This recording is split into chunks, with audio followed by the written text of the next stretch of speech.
Yeah, good day. It's me, it's your boy, Scepterpan. You remember me, right? From way back in middle school. Anyway, this is where we're gonna follow up, and seeing as we're going to the U.S., sloppy fucking catch there, even though I didn't really throw it. I'm gonna put on my American hat to make me look even less conspicuous, and we're gonna get right through it. Get right through and get right to. Let's let's go. I spent the day putting the last finishing touches to my plant mutiny. It was a matter of as delicate and serious as the creation of a souffle by a master chef. I spread the word of my signal amongst my allies. Then I retired. No. We have to let them know. And retired to bed early, stayed up late, ensuring every man and woman on my side was true. Oh yeah. That's gonna happen. Greetings, Commander Davis. Monsieur Passepartout. What about Honolulu? Have you heard that Honolulu is connected to San Francisco by boat, but the fare is well beyond most travelers? How so? I'm told San Francisco was a Spanish town not so long ago. So, some buyers will pay for cowboy boots from San Francisco. Is that what I asked? It says in my timetable that one can travel from San Francisco to Burlington. I find my my position takes me elsewhere. All right. Washington. Is it possible to go from Burlington to Washington? Did you know that the most efficient way to Washington from here is through New Orleans? Whatever. It's all right. We're gonna see what's gonna happen, my lads, my friends. Oh my.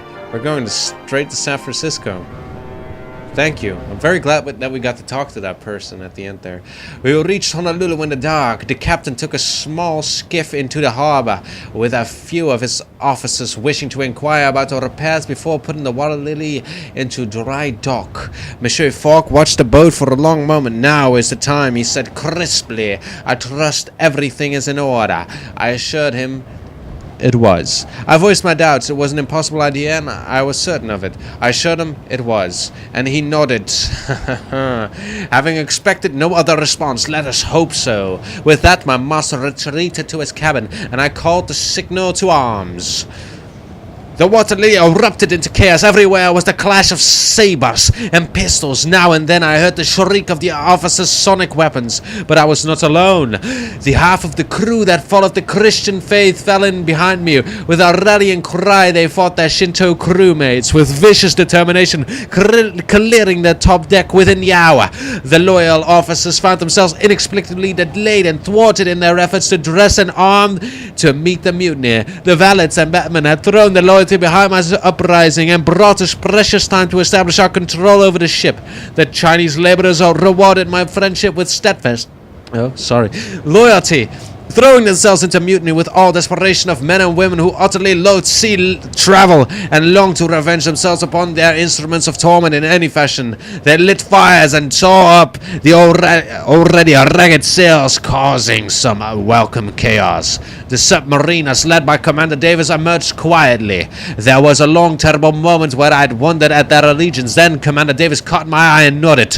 We know when it is time for change, she shouted, driving back any stragglers loyal to Captain Vicker. By noon, it was clear how the day would end.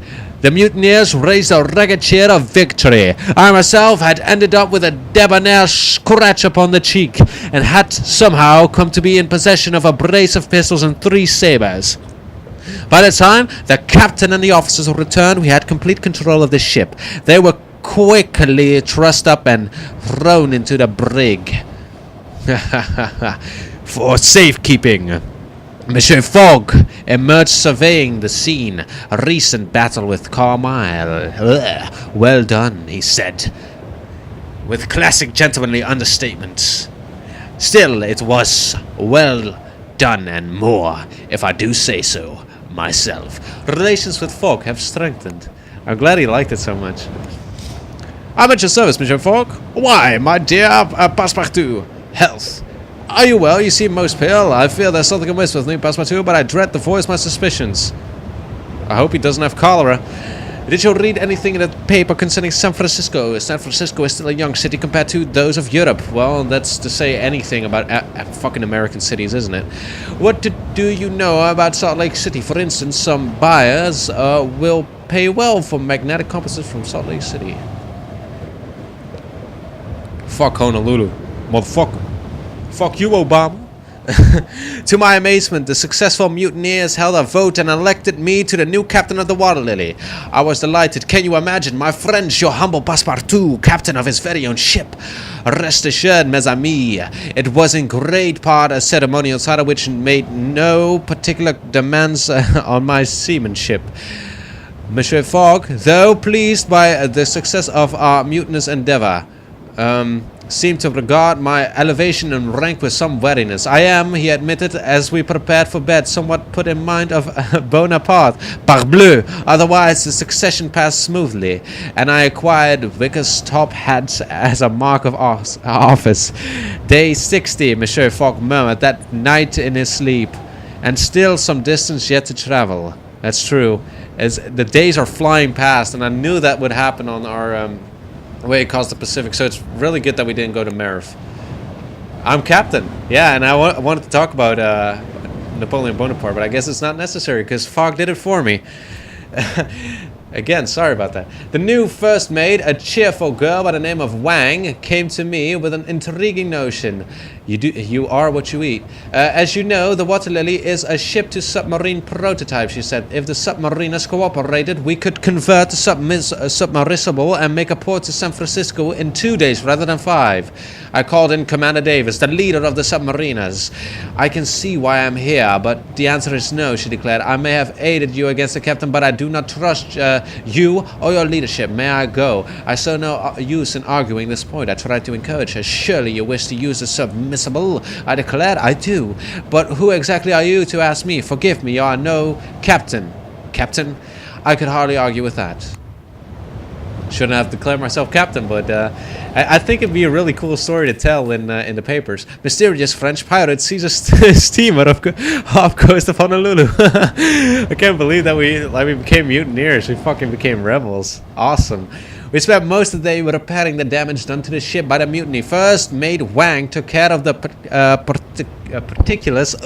Wow, what did I do? I hit my fucking microphone as well. I'm an idiot. Fucking waiting for the YouTube poop of me saying semen as well, with an efficiency that I was loath to interfere with. Therefore, I spent my time at whist with Mademoiselle Loretta amongst the crew. Attempted to reconcile the Shinto with the Christians. I promised them each separate services and shrines, which seemed to placate them a little. Still, it was clear to me that the scars of the mutiny would not be so quickly healed. Surely not. What's a lily? Let's take a look. Fogg said to have crossed the date line, but will extra day be enough? Shit, are we not gonna make it? I mean, we left the port of Singapore like at day fucking 40 or something. Like, I don't know. I happened upon First Mate Wang holding hands with Commander Davis at the rail of the boat. It was too late to trouble with the submersible. I wondered if I could change her mind. And approached, but at the sight of me, both leapt their feet. Captain, we were just getting to work, Wang said, and the two hurried off in separate directions. Oh shit, they're gonna kill me. And what goes around comes around, motherfucker. Greetings, Reverend Passepartout, good day to you. Let's ask of San Francisco. What do you know about San Francisco? I heard there are many Chinese immigrants in San Francisco. Still to this day, that's true. Burlington. Is there a route from San Francisco to Burlington? It's timetabled. Did you know that some buyers will pay well for binocular field glass from Burlington? I do not know, and I do not really quite care. Cheyenne, I guess, maybe? Never mind that. There isn't a market to be found in Cheyenne, but answer me this. Would you believe it? I introduced my daughter to... Indeed, again! I think he has bad memory or something. About Cheyenne. They call Cheyenne the magic city of the plains. Really? Use dominoes. Do you play dominoes? Most generous. Burlington, maybe. I know that some buyers will pay well. Oh, whatever. Guy's boring. It's not gonna get us anywhere. Oh my. Take a screenshot. That's new. We were making a good time to San Francisco and had repaired much of the damage to the water lily. I began to feel rather comfortable, restless for land. Having only an expanse of blue water ahead and behind, my unlooked-for captaincy weighed heavily upon my landlubbery shoulders. In the evening, I spoke to Wang about our onward journey. In the flush of command, I had all but forgotten my master. Fuck the master. I'm the motherfucking captain, bitch. And she told me that the quickest way to Cheyenne is through Salt Lake City. An interesting fact, though I did not know it would help. Who knows?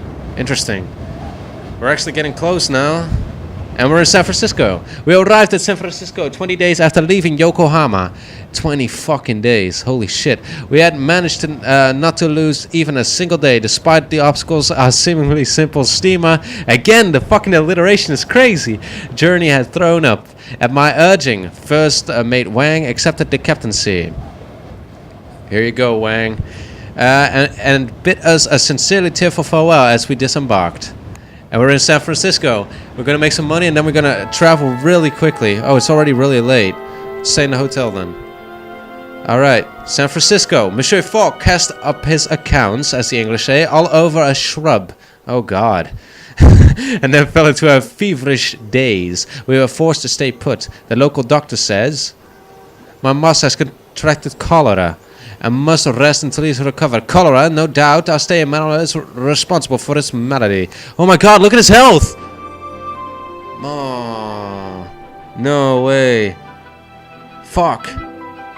Passepartout, perhaps you can think of something I feel somewhat below par. Oh my God, no. Oh, fuck. I didn't expect that after all this time. Now we're... Okay, he's healing a little bit, 3 points. My master cannot seem to keep down a bite of food or a sip of water. He bears it all with uncomplaining silence, even as he vomits. But I will not record the detail of his suffering here. Let's not do that. It is most unpleasant. Oh man, we're losing time like crazy now. Fuck. Day 68. Monsieur Fogg decided we had dallied long enough and attempted to leave the hotel. Could not agree more. I had to force him. Well, we have to keep going. Alas, it was not 5 minutes before he had to make for a dash for conveniences. How long will this last? Oh, God damn. We're fucked.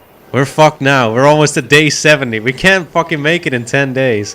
I spent the morning coaxing my master to drink a sip of water and then another. I'm not a child, Passepartout, he said sternly, but then drinks meekly. I believe he is returning to health.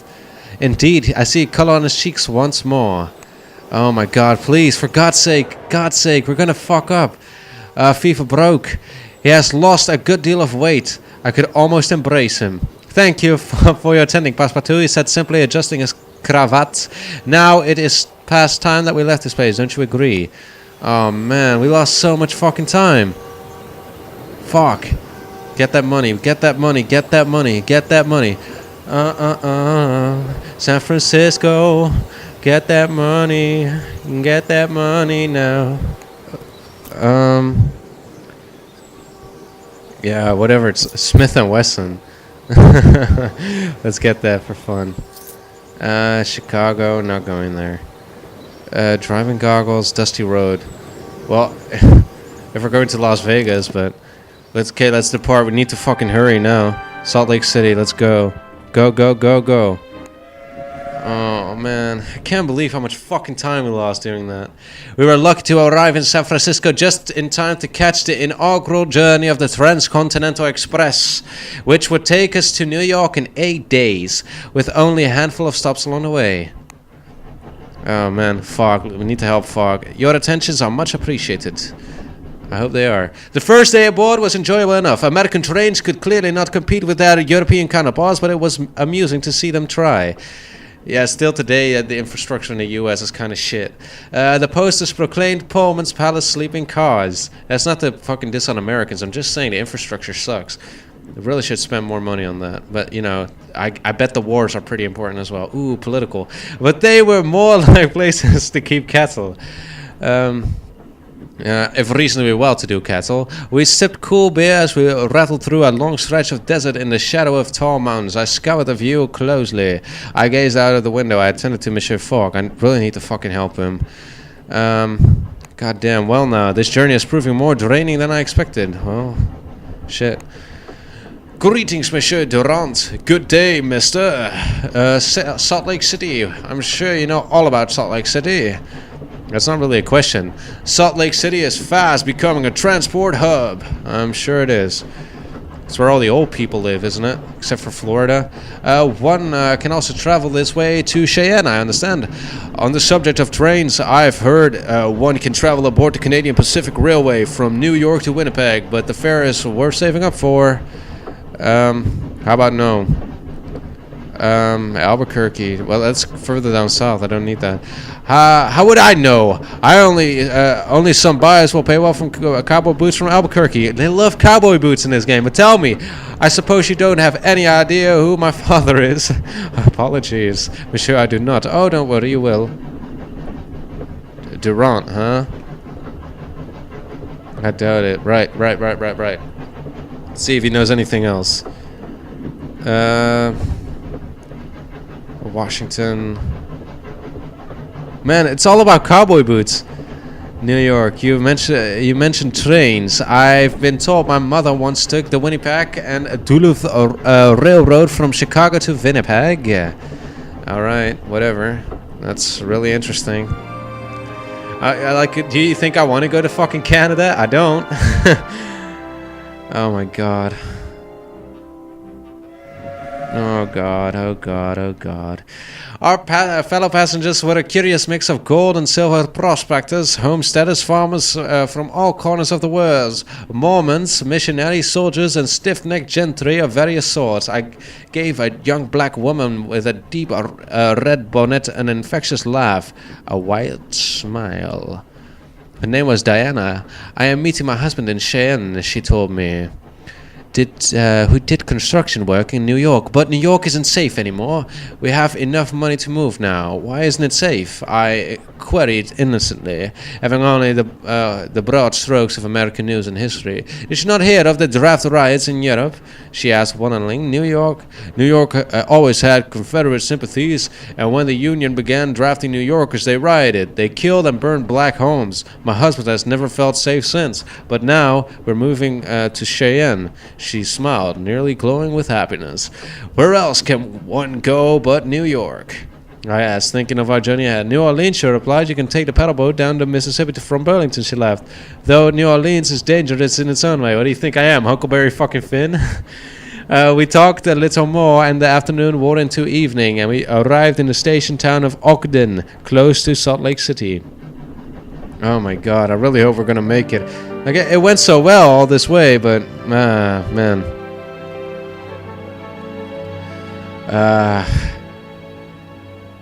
Gentlemen, Smith and Wesson, they can buy guns everywhere here. We don't need any of these things. Can we depart yet? Friday. Oh my god, no. Negotiate. We need to fucking... Tomorrow, let's go. Oh yeah, fuck it. We gotta fucking make it, guys. We gotta fucking make it. Okay, we stayed in a hotel. We'll pass the night here. Oh my god, Fogg, you fucking sick-ass piece of shit.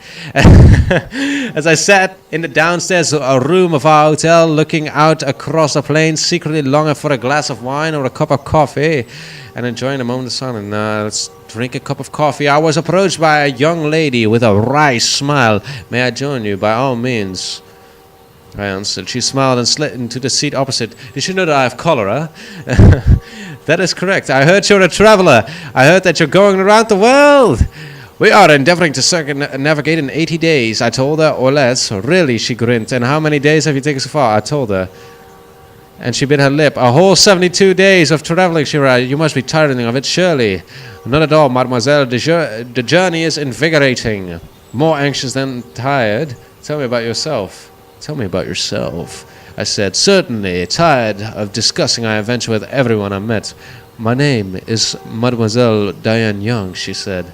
My father is a blacksmith, and my mother works on one of the farmers servicing the harvesters. Have you lived in Salt Lake City all your life? Indeed. I was one of the first children born here. And do you wish to travel? I asked. She fell silent for a moment, and I realized I had reached the heart of the matter. With all my heart, she said, but what my family are doing here and what they are building, it is too important. Oh, wow. I'm doing that like the transcontinental early 50s fucking accent now. That's weird. It seems every hand and every heart, it needs every hand and every heart to make it fly. But if all else were different, then why would I hang on to your coattails like a shot, monsieur, and ask you to show me the shores of Europe? When you are old, such a trip will be a matter of a short holiday. Then you should come, I insisted. No, monsieur, I should not, she replied, shaking her head. I cannot pretend my desires come above the needs of my people. After all, she added cannily, you hardly follow your own desires, do you, monsieur? I am loyal to my profession. I am a free man. I'm loyal to my master. As in a sense am I, she replied. The evening was wearing on, and the young lady rose and bid me farewell, and bon voyage. I watched her go, feeling suddenly curiously old. In 100 years, I wondered what curious historians would make of our adventures. Very little, I suppose.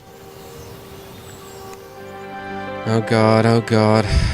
Go, go, go, go, go, go, go. Oh my God. We boarded the Transcontinental Express at Salt Lake City for their long journey eastwards across the continent. My. The guild spokesman confirms bomb and soup not aimed at Fogg. What the fuck? Today, a fellow with a painfully trimmed mustache and impeccable suit approached me outside the lavatory. I nodded at him companionably. I made my way so he could pass by, and his thin lips parted in a contained grin. I am Felix Granga, he said. You are a puzzle. I was flattered. I was utterly fulmonoxed. I was flattered, monsieur. Moi? Humble passe-partout. I am no more a puzzle than the sun's rise in the east. Truly, I am the simplest of men. Oh, no. Do tell me how you come to be on the Transcontinental. Thereby hangs a tale, I can tell, good sir. It seemed a probing question. He was merely interesting. I don't know, he seems a little, odd. In me and my adventures, and I saw no reason to enlighten him in great and florid details. His eyebrows were raised higher and higher during my recitation. Then he said unsurely, "This is your first time in America?" "Oh, yes." I grinned. "A very strange place, oui la, monsieur." He seemed surprised. "Are we so strange?" He stroked his thin and trimmed mustache. "Maybe we are at that, by God." Alright. Fucking hell. Fuck. I can't believe it, man. Day 73. You're drawing really close now. We stopped at Cheyenne, Wyoming for a few hours in the evening. The trim mustache fellow disembarked to talk with a 6-foot-tall woman who wore the latest slim train skirts and a pistol tucked into our waistband. Wow. We disembarked also and bid farewell to our fellow passengers. My. Oh, God.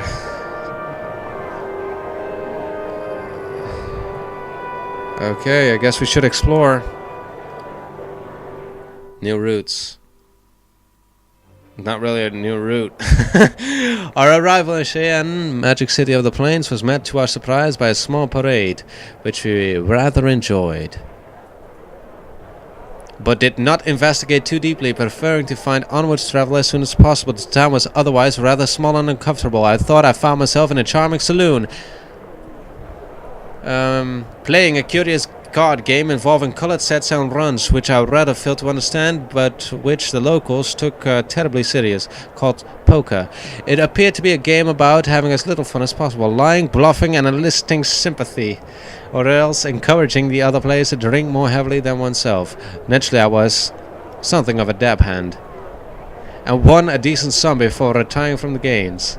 Oh, at least we made some money. Omaha, let's go! Whoa. Oh, no, fuck. We can't sell anything either. Ah, shit. Well, we're never gonna get the fucking parasol anyway. Embark. Fuck. What do I do?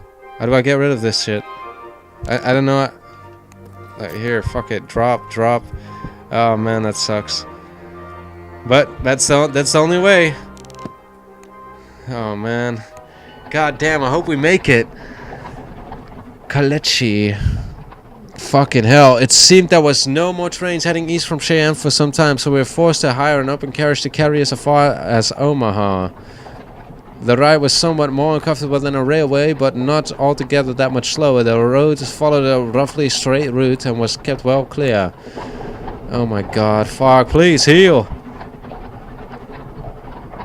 We had the carriage to ourselves, but of course my master did little to assist with the passage of time, so I was forced to sing a few songs from my childhood. Fidget uselessly for hours, sing a few songs of my childhood. Beginning with Frère Jacques and Le Bon Roi d'Agobert, before breaking into a round of Alouette. At full force, upon which my master's patience, half a word in the wearing, broke into two. Passepartout, he remarked, you have the capacity to be the most irritating travel companion imaginable. I charge you to sit perfectly still and do nothing. But master, I cannot. He replied with frustration, I have sat on trains, ships, airships, carriages on this journey of ours, but I've had enough. I must. What exactly? He cut in. Smoothly, you must dance, is that it? The carriage rolled on and we did not speak to each other. Oh wow. Shit's going bad, son. Damn. Omaha. On this second day. Over 6 days to fucking London. I don't see it happening, guys. Shit! Oh my god, why? On the second day, something truly unprecedented occurred. Passepartout, my master declared, I believe I must apologize. Apologize, monsieur? I demanded, truthfully shocked. No, master, it is I who must apologize. I looked away and pretended not to have heard. It's I who must apologize, I replied with earnest regret. I sometimes overstep my role as valet. I can only hope. Passepartout, my master said softly, there is something about this landscape that is most upsetting. I believe it is to be the scale. I theorize no civilized man can live in America without losing some of his essential humanity. The open skies and distant horizons are simply too much to bear. Do not concern yourself, Monsieur Fogg. We will soon be in the city. I like the witness, Miss Have, Monsieur. Why does such a man travel around the world, I wonder? Perhaps simply to be sure that his desire to remain within a quarter mile of the radius of central London is a choice, another limitation upon himself. I do not know. Monsieur Fogg said nothing more on the matter, and the carriage carried onward across the ever-widening open plains of the Americas towards the tiny settlement of Omaha. Alright, that's it. Kalechi. Several of our possessions will fetch for a few pounds here. It's not like we really need to. Oh, wow. Sure. That's selling for quite a bit, actually. Tobacco, Ottawa, Atlanta, Winnipeg, Havana.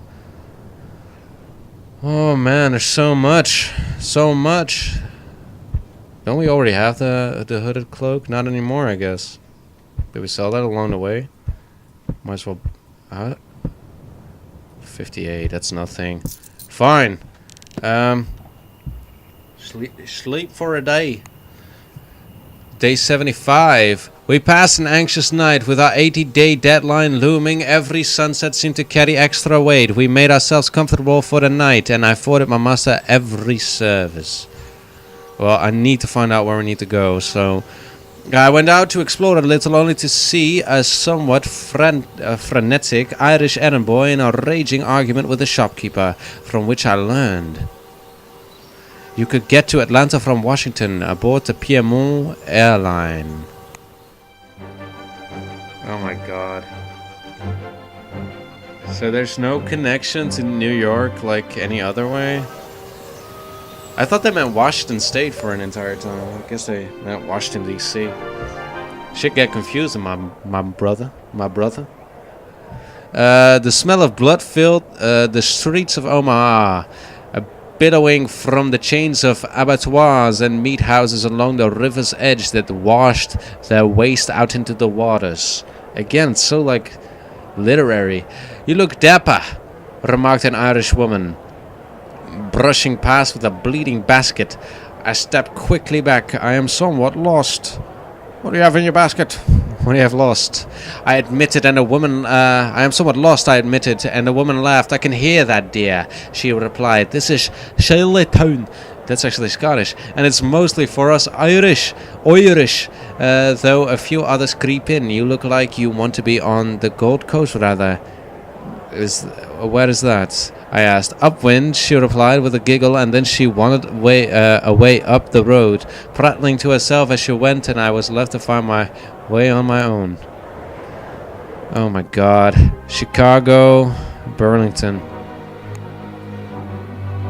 It's better than nothing. Going to Chicago. It was with some trepidation that we boarded yet another kalechi out of Omaha after our disagreements on the previous leg of the journey. I'm sure in Chicago there will be trains. That I was determined there'd be an excellent valet for this leg. I'm sure in Chicago there will be trains, I told my master, hoping to reassure him. Passepartout, my master declared, I do not believe my shirts are correctly folded. I've been collecting dust in my cuffs. Kindly attend to it. Monsieur, but here... Of course, monsieur, I answered. Very good. Monsieur Fogg replied, then returned to his newspaper. He was, to his credit, at least not about to oversee my work. Oh, wow. I don't like Fogg sometimes. What is your wish, master? Passepartout, you have my undivided attention. Health. How are you betting on, monsieur? Good gracious, this is rather more strenuous than I anticipated. You got cholera, dude. Have you found anything in the times that might help in Chicago? My uncle designed parts of the Western and Atlantic Railroad from Chicago to Atlanta. What have you learned about Atlanta? You might be interested that merchants in Havana pay very well for cotton flowers from Atlanta. Yeah, I'm very interested in that. Why didn't he tell me that from the get-go? Come on, man. On our kalechi. It's getting a little cold in here, a little frisky. I might close the door in a second. I must credit my master. His reassertion of our position on the day before had mended our relationship somewhat. After all, if I was not to be his valet, then what was I doing on the trip? I suppose I am a natural servant in some ways. Certainly I thanked him for it. I certainly did not wish to lose my position. Who knows how close I'd come before his clarity of leadership gave me a second chance. Relation with I was a fucking captain on a ship like just days ago. Fogg, quickly. Thank you. Our carriage kept up its pace, taking us across increasingly boggy land until we began to pass wooden houses scattering about seemingly at random. These were outskirts of the city of Chicago. We were both relieved to see it. I almost felt sorry for our lonely carriage ride was over. Both relieved to see it, I think. We had passed through the wilderness together and come out on the other side once more. Master and man. Oh my god, we're in Chicago, guys. Let's take a look. Atlanta on Wednesday. Tomorrow, 40. We're spending all that Dubai money, man. All the Dubai money. God damn. Oh god. Oh, so close. Day 77. Oh, I'm gonna close the door in a second here. Told you it was 1 second. There we go. Yeah, sweet. Well, that's stupid. Walking the streets of Chicago, it quickly became apparent that this was a city in a state of some flux, and in every way imaginable. From the wide variance of its diverse populace, the strong winds blowing down the wide streets, the sheer quantity of train lines. Talk about the train lines coming into the city from all directions to the arrangement of the city blocks themselves, for the blocks I discovered were in motion. Walking the busy streets, I was forced to stop more than once to make way for a family home set on rollers, and making its way rapidly down the street towards me, moving like a gigantic strange snail. Strange. I don't know what my eyes are doing. Like I'm reading like really weird. Like I'm so tense to make the deadline. God damn. Fuck. Making its way rapidly down the street towards me, quite oblivious to the traffic signals and the carts and the people in the road, while its occupants calmly ate their dinner at the window as they went. A sign propped on the veranda read J.S. McIntyre. It's fucking Dutch, veranda. As house movers. A man on the sidewalk beside me cursed under his breath. The fright drove me from the streets to the lake. I turned about, sharpish. and walked through quieter streets for an hour or more so. I returned to Monsieur Fogg at our hotel sometime later to find, most curiously, that it now required a ladder to enter, having been raised several feet into the air by a team of men with hefty jack screws. I gawped. They were clearly operating outside the law. I gawped as the owner of the building stuck his head out and went to shake his fist at the work crew. One of them saw my attention and poked me hard in the chest. "You've run into Chicago's most notorious war gang," he declared. "We've run this town. You must let me inside." I told him firmly, "My master is waiting. $5 the man said in or out." I gave the man £3. I gently pressed the man to one side. Well, give him £3 without much thought, leaving him in a little puzzle as to how best to have the money changed, since the bank had recently disappeared down Main Street in the direction of the lake. It was day 77. We had barely 100 hours remaining to return home. Oh God, Atlanta, here we go. I am. How do you negotiate like that? You know, saying, "Look, I know that the train's leaving in 3 days, but here you go, £200, make it leave tomorrow." Like, how does that work? I don't get it. My master paced the floor of the Chicago station ticket hall in a state I could only describe as agitation, barely concealed fury, as we attempted to work out what train we were supposed to be getting onto. They have, he remarked to me, with somewhat less than his usual cool, made something of a conundrum of their train system. "What is the problem, monsieur?" I had neither time nor wit for conundrums of any sort. "What's the problem, monsieur?" I asked, somewhat amused by his annoyance. "The station has a rather remarkable number of platforms," he replied, "and very little instruction for the casual traveler as to which the train might be departing from. I will leave you to your calculation. Perhaps I can be of assistance." While he cogitated, I stopped a passing porter and inquired if he could aid us. "Course I can, sir," the man replied cheerfully. "Platform 12 for Atlanta, but you'd better hurry." I wasted no time in thanking him. Let's thank him anyway. Then dragged my master away from the timetable board, where we caught the train in mere seconds to spare.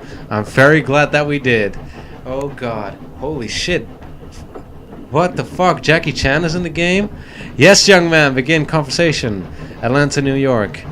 "I'm told that Atlanta is connected to New York." "Maybe, but the quickest way to New York is from here through Washington."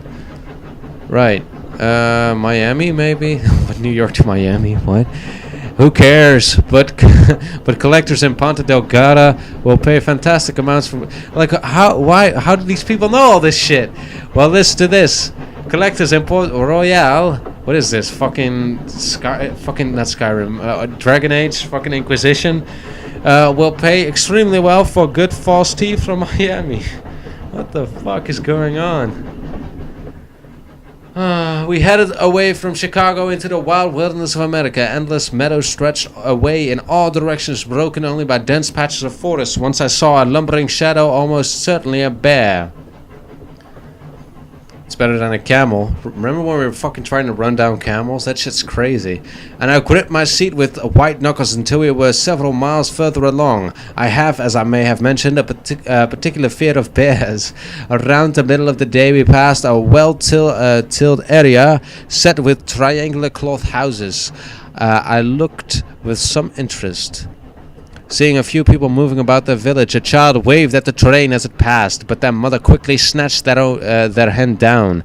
Then in a flash they were gone, erased by the movement of the train. Oh God, oh God, oh God. The second day on the tracks was most unremarkable. I passed the time playing dominoes, waiting on my master's need, in conversation, watching the scenery go by. My master's needs. I mean, the fucking guy had cholera, for Christ's sake. Pass the time waiting on my master's needs and bring him tea, and the color returned to his cheeks under my care. Finally we arrived in Atlanta. Oh my God. When can we leave? Gotta go. Negotiate. Continue. Tomorrow. For only... it's worth it. I guess. Fuck. False passport. Jack passenger. Something says that I feel like I should get it, actually. Oh my God. Oh, I forgot to sell it!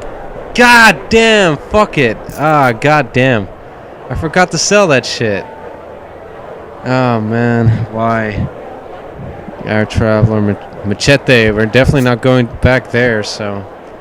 Shaving kit, I guess this is interesting, right? Yeah, it's fine. It's fine, it's fine, it's fine, it's fine, it's fine, it's fine, it's fine, it's fine, it's fine, it's fine, Hunds. Explore. Alright, guys. Exploring in Atlanta. New roads to Miami. Atlanta, at the heart of Georgia, is a busy city with construction on every corner. Americans, it seems, do everything by hand. The Civil War had painfully left its mark. With bullet-holed brick commonplace, it had been from here that Major General William Tecumseh Sherman had begun his march through enemy territory to the port of Savannah. You said that you had like shitty knowledge of history of America. What the fuck? Burning and wrecking whatever stood in his way. But still, I marvel that the place was healing. No doubt the rebuilding would take many years yet. It was healing less than a decade later, and already people were focused on building rather than counting the cost. We may not be much to look at. There may not be much to look at today, mister, declared Stanley Goodman, owner of Goodman's and Goodman's, a curious hardware store, bakery and bookshop, into which I stopped to buy something for lunch. But in a few years... time will be state capital, and after that, who knows? And to what do you attribute Atlanta's great success? We're going around the world, I told him cheerfully. By train, he demanded. I know Europeans are in love with their airships, but they won't last the weight of trades will. You'll see. You'll run out of hot air, or whatever it is she used to keep those things afloat. I attempted to explain the action of hydrogen in the air. For a few minutes, but Monsieur Goodman grew increasingly uncomfortable and eventually stepped away to attend to another customer. I was impressed with the ambition on display. I bought a hammer and a sandwich. Whatever, I'm not going to buy a hammer. Since the town seemed to me to be more a crossroads of railways than a city in its own right, what place did railroads have in humanity's future above the clouds? I don't know. I don't know. I don't know what's like fastest. Oh, so close. So close. Oh my god, why? Why do you do this to me? Well, we have to sleep. Oh man. Another night, and the clock was forever ticking upwards. With what remained of the day, I afforded my master every service. I spent a few hours walking around, only to have my pockets most rudely picked. Luckily, elastic water prevented any loss. Thank God we got that. Depart right now to New York and onward. It's an airline, but it's a train. The great train stations of the Americas are truly sights to behold, cathedrals to the majesty of the railways. Though I cannot help but feel they will soon rot and decay. They will stand for all time. As the country grows in strength, or at least so say the billboards and marketing stands that line the walls of these colossal temples, to the large-scale endeavor of tying up a wild country with knots of steel track laid by Chinese people. I asked my master his opinion. I wondered if my master had waited for one more year, how much easier the journey might have been. Perhaps in 10 years, the idea of 80 days will seem ludicrous, and people will complete such journey in a mere fortnight or even faster. But if they do, what will happen to the joys of travel? The joys of travel? We got fucking cholera. Greetings, Monsieur Lagarde. Tickets, please. New York. I'm sure you know all about New York. Very good. That's very New Yorkian of you. Now you listen to me. Some buyers will pay well for revolvers from Dallas now. Anyway, you seem to be in a terrible hurry. Yes, we are conducting a wager. You know what they say. Haste makes waste. That's true. Whatever. This guy can't tell me anything. No, he's not going to tell me anything. Oh, it's day 80. Oh, God, guys! Oh, no, it's day 80! Oh, God. I passed the train journey playing dominoes, watching the scenery go by, and relaxing. Even a valet must take time off. As we lay down to sleep, Monsieur Fogg murmured, "Today is the day. 80, Passepartout, we have failed."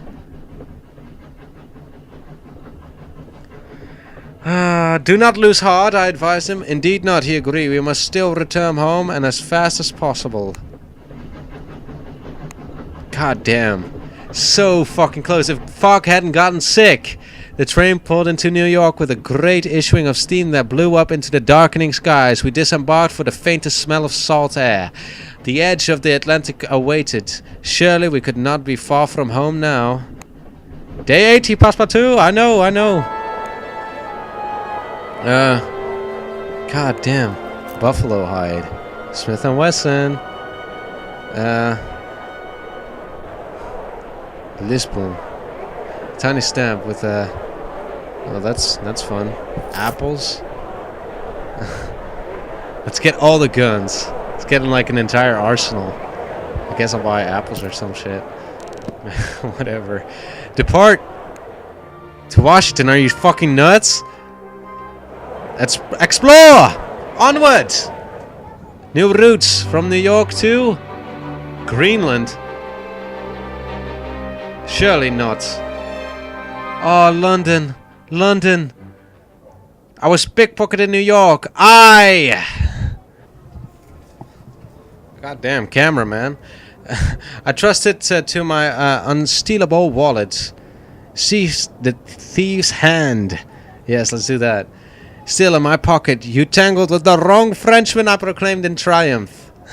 The little thief looked up at me with thick lashed eyes. I realized belatedly that the thief was a young girl, barely 10. I released my grip slightly, and she took the opportunity to curse in a thick Irish accent and bite me. I held on. I cursed volubly. I held on, despite the inconvenience, and finally she grinned at me with teeth stained with my precious life's blood. Are you done, little vampire? For now, the girl murmured. What is it to you? I looked down at my bloody arm. Truly, it was a salutary lesson not to let my guard down in strange climes. I should report you. Don't steal again, I commanded sternly. I should return to my possessions. She agreed she would not ever again cross her heart, though her expression was shifty. I relaxed my grip, then she slithered away and lost herself in the crowd. I made my way back to our hotel. Before anything more untoward could befall my delicate person.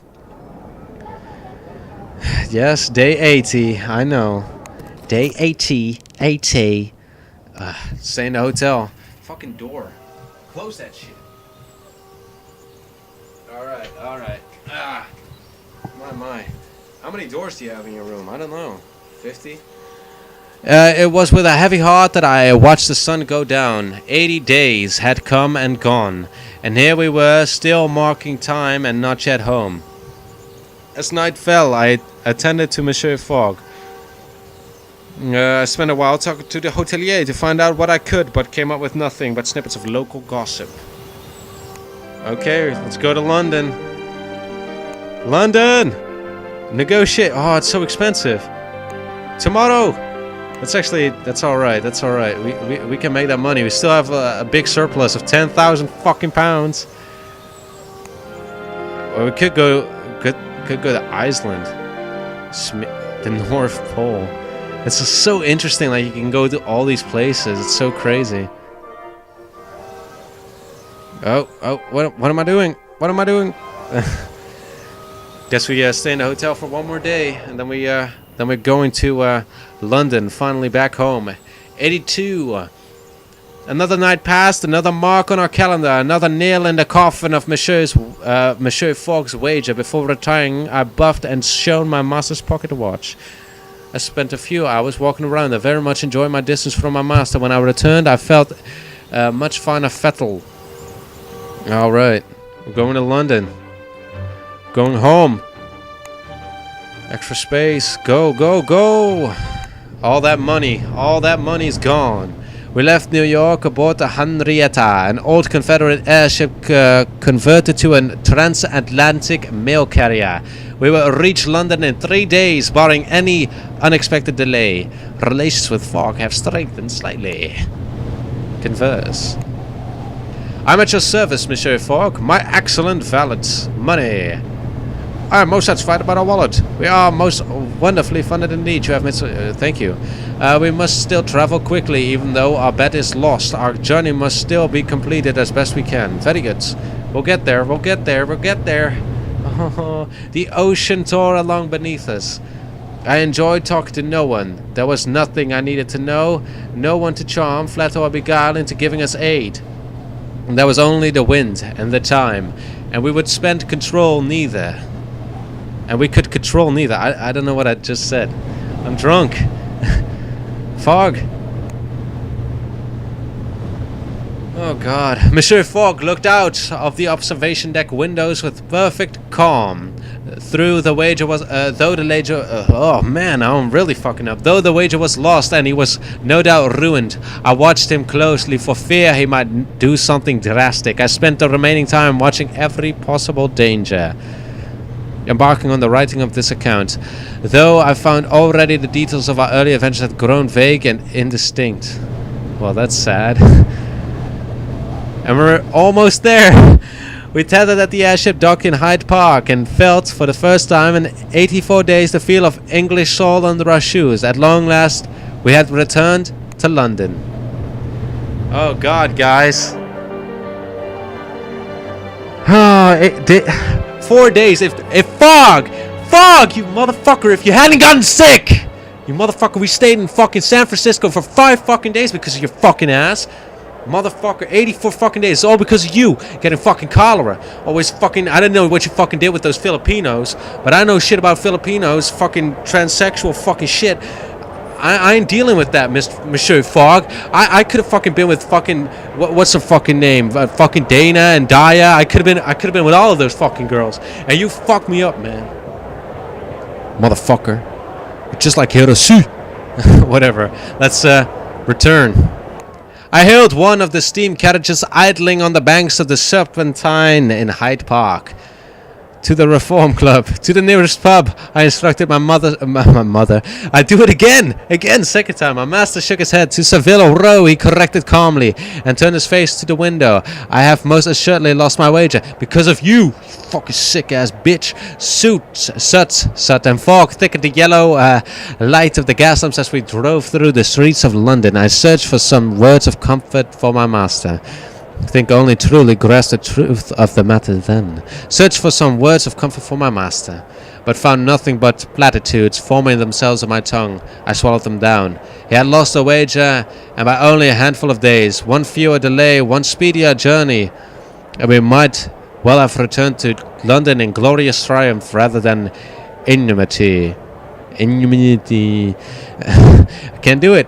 My master entered his domicile with his habitual tranquility, though he instructed me to leave the window shut so that his neighbors would not mark his return. I prepared his supper, and he ate heartily, as if he were not utterly ruined.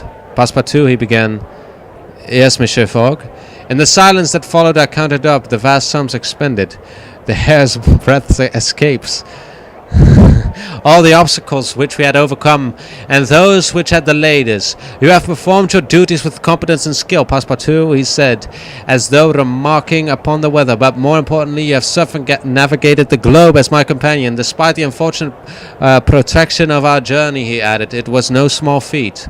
And what will you do now, monsieur? I asked, trying to emulate my master's coolness and aplomb. My course, Passepartout, Monsieur Fogg interjected smoothly, is fully decided upon. We must attempt the journey around the world once more. Once more, I cried. Indeed, Monsieur Fogg said impeccably, an intent light glinting in his cold blue eyes. But this time, forewarned and better prepared, we will succeed. Yes, monsieur, I nodded smartly. Glad I had not bothered to unpack our cases. Monsieur Fogg, consulting his ledger, and tapped his pen. Perhaps this time, he said thoughtfully, a more direct route.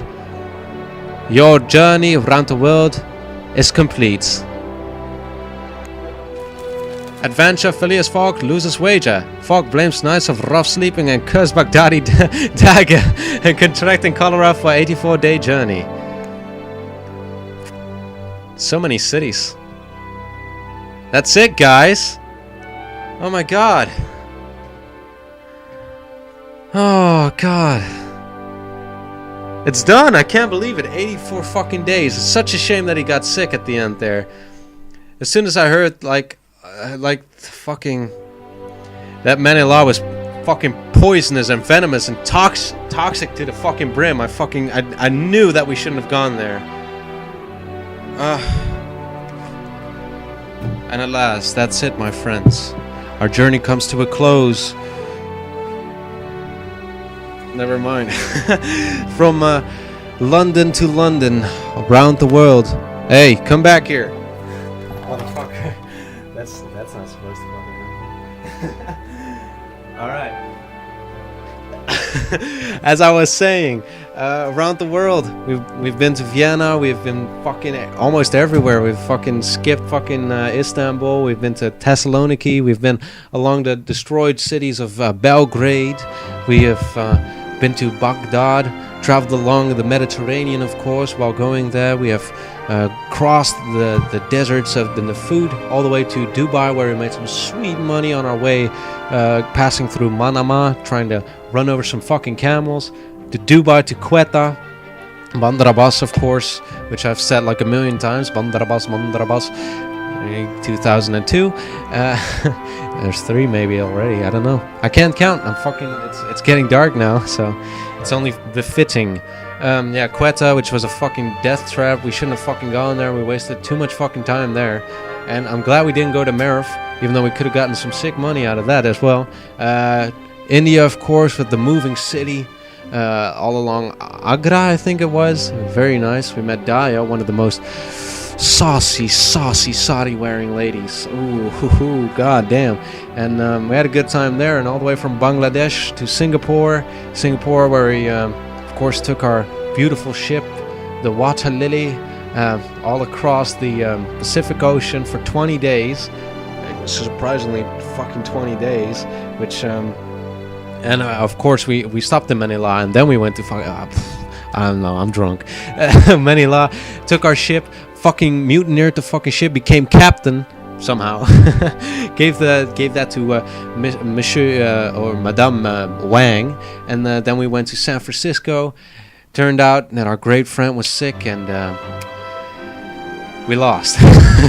Because of him, we stayed around too long in San Francisco, and I blame it completely on Manila and on Quetta. Those were the 2 main obstacles. I don't know if you've enjoyed the series. I hope you have, and if you want to see me try it again, then maybe we can actually make it within 80 days next time. I'd be glad to do it. Maybe we can take some different routes along Russia, or maybe like North Africa. Maybe we can actually go all the way to South Africa. That'd be fucking weird. Or North Pole, or whatever you want. Let me know. It was really great to make these videos with you, for you, my friend, mon ami, Monsieur. Alas, that's the end. And see you around, motherfucker. If a daddy's rich, take her out for a meal. If a daddy's poor, do whatever you feel. In the summertime, you got women on your mind.